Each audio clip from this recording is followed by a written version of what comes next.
How is it going everybody, Mr. Android here. Welcome back to a brand new video on this channel. Today we have got two Android phones with us and both of them are running some of the very popular Android UIs. On one hand, we have got the Galaxy S25 Ultra that currently has the One UI 8, and then we also got the OnePlus 13R, which I recently updated to the latest OxygenOS 16 that has brought a lot of exciting new features and changes. Since this has easily become my favorite Chinese Android skins, so I thought why not go ahead and compare it with the greatest of all, that is the One UI 8. Guys, it's gonna be a super interesting video, so stay tuned and watch it until the very end. Also, let's aim for at least 1000 likes on this one. With that said, drop a like, leave a comment and let's get started. Alright guys, starting things with the lock screen and AOD. First of all, we now get the option for full screen always on display on both the Samsung and OnePlus.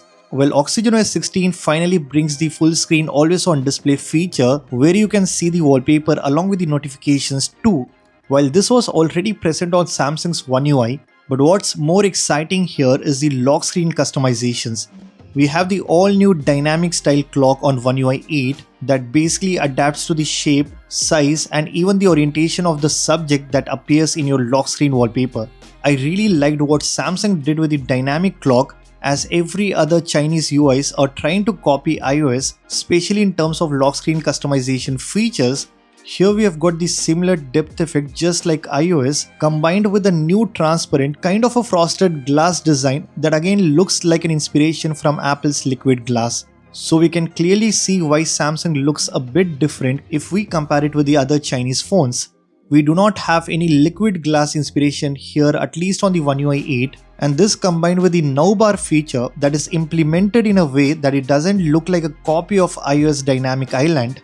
While we do have the live alert feature on almost every Chinese skin these days that works exactly like the Dynamic Island. Now, despite the fact that OxygenOS 16 has taken a lot of inspiration from iOS in terms of lock screen customizations, I still love the way how they have actually implemented all these features and made it not look like a cheap copy of iOS liquid glass. I mean, if you look at the lock screen with their own font and style, no doubt it does look beautiful. Now, though they have added some nice features to the lock screen, we still don't have the option to go directly to the customization page like we usually do on the One UI 8.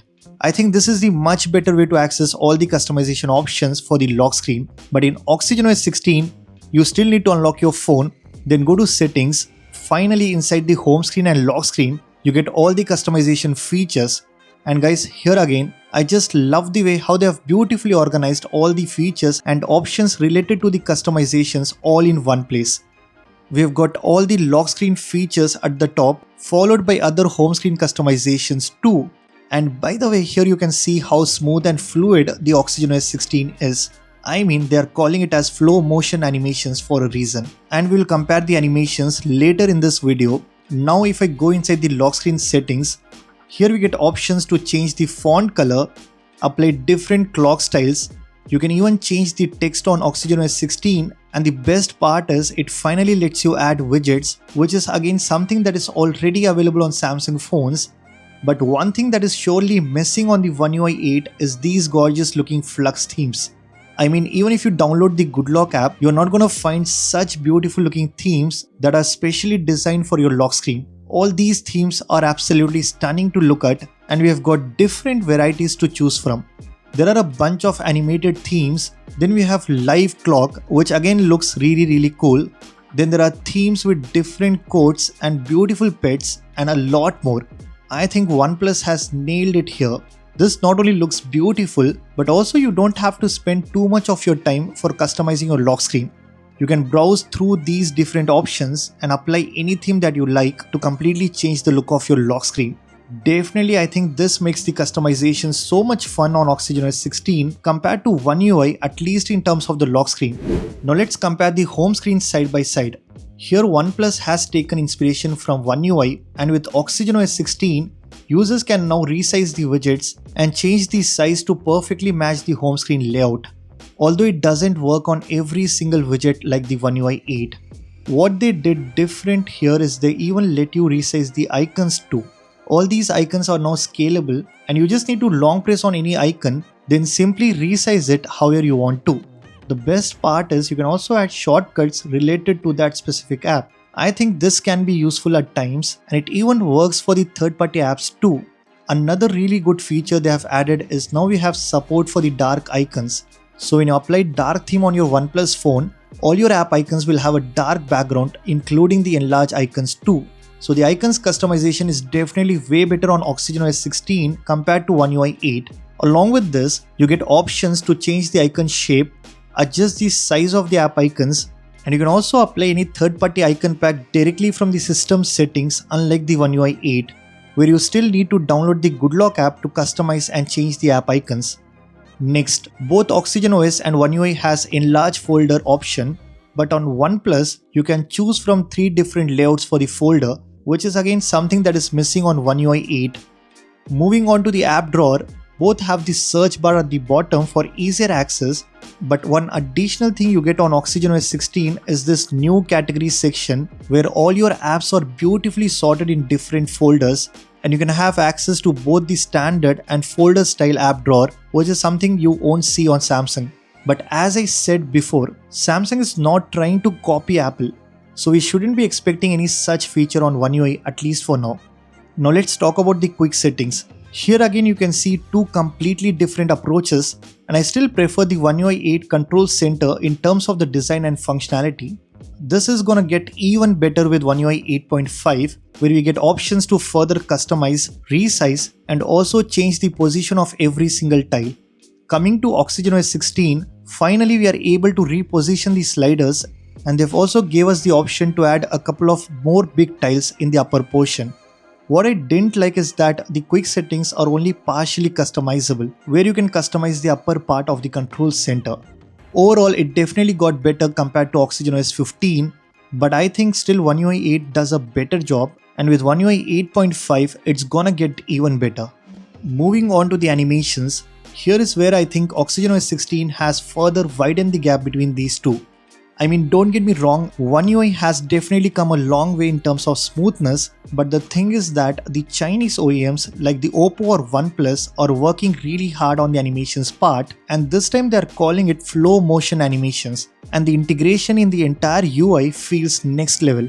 We are not just talking about app opening and closing animations, which are still slightly better on OnePlus, but not just that, every single action you do on the OxygenOS 16 feels so satisfying and smooth. For example, when I open the app drawer and hit on the search bar, you get this nice little bouncy effect. Similarly, when you swipe through different themes for your lock screen, you get this reflection right below that is so nice to look at. Not just that, even when you swipe up to access the home screen customizations, here you can see how fluid and smooth it feels. When you open and close the sidebar, we get this seamless animation that feels really smooth. And just for the comparison, if I open the Edge panel on One UI, you can clearly see the difference here. Also the transitions from the AOD to the lock screen, or when you unlock your phone, adding screenshots to the Mindspace feature, or managing different activities inside the capsule, every single thing feels a lot more satisfying on a OnePlus phone thanks to the integration of flow motion animations. Guys, if I open and close apps even from the enlarge icons, you can see how it still maintains the same fluidity and smoothness. Honestly, I still think it's the smoothest experience you can get, and although Samsung animations are not bad at all, they still need to work on the fluidity and try to make every single animation as seamless as they can. Now finally, if I talk about the overall aesthetics and design language, I would say the OnePlus OxygenOS 16 might have taken a lot of inspiration from Apple. It doesn't feel like a cheap copy of iOS. In fact, I kind of like what they did with this update, and the way they implemented some of these features are really impressive. Coming to One UI 8, no doubt it still offers a lot of customizations, especially when you install GoodLock on Samsung devices, then you already know how things get really exciting. But I still feel it's time to add some more features, maybe something related to icon customizations, and it shouldn't be integrated inside the GoodLock app. Instead, we would love to have more customizations built right into these settings, such as third-party icon pack support, dark icons when we apply dark themes on our phones, and even the option to enlarge app icons would be a great addition. But other than that, I still feel One UI has so much to offer, and now they should work more on the animations part. Just make the UI as fluid as possible and also add some nice interactive animations too, which definitely adds so much fun to the experience. If you are someone who wants to have the real Android experience, then I would suggest you to try either a Pixel or Samsung's One UI, because I think these two are the only Android UIs that don't have much of that iOS inspiration. But if you're a fan of liquid glass design, or you really like what Apple is doing with their iOS 26, then I think you're gonna love OxygenOS 16, and it's the best implementation you can get on Android. On top of that, you also get some really good customization features as well. So let me know in the comments section which UI do you prefer, whether you like the OxygenOS 16 or the One UI 8. And if you guys like this video, then be sure to hit that like button, subscribe to this channel if you haven't already. I am Mr. Android, and I'll see you guys in the next one.